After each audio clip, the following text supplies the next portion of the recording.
When you had that third failure in a row, did you think, I need to pack this in? Never. Why not? I don't ever give up.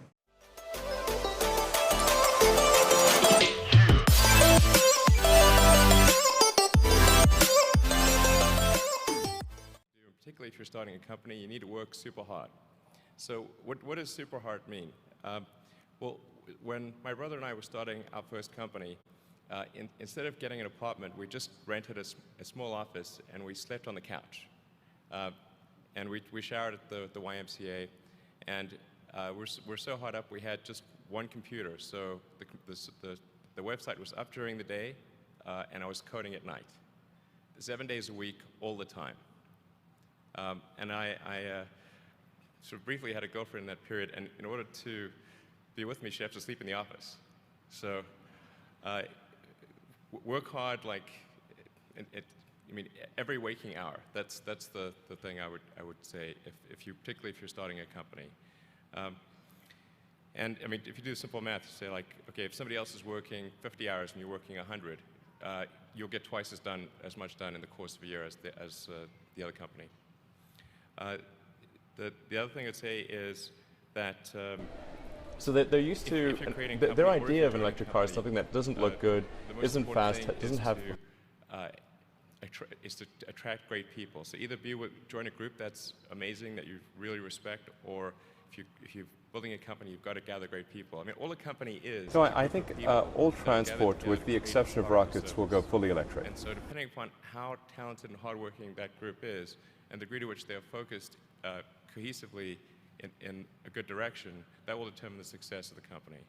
So do everything you can to gather great people if you're creating a company.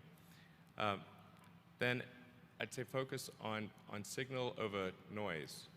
A lot of companies get confused.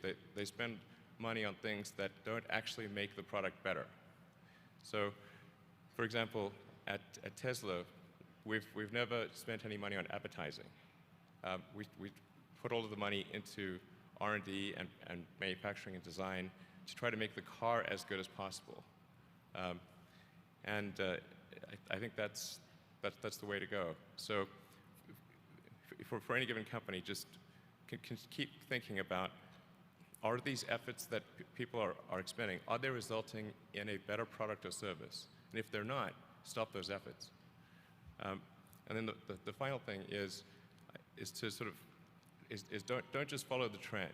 So you may have heard me say that it's good to think in terms of the physics approach of first principles, which is, rather than reasoning by analogy, you boil things down to the most fundamental truths you can imagine, and you reason up from there. And this is a good way to figure out if something really makes sense, or if it's just what everybody else is doing. It's hard to think that way. You can't think that way about everything. It takes a lot of effort. But if you're trying to do something new, it's the best way to think. And that framework was developed by physicists to figure out counterintuitive things like quantum mechanics. So it's really a powerful method.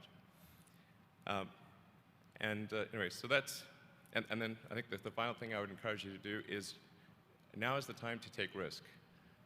You don't have, you don't have kids. Your obligation. Well, sorry, probably don't have kids.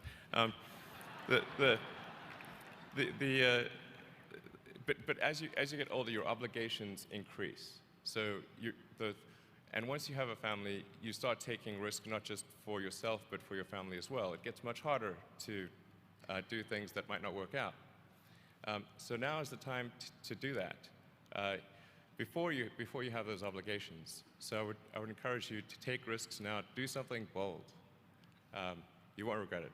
Thank you.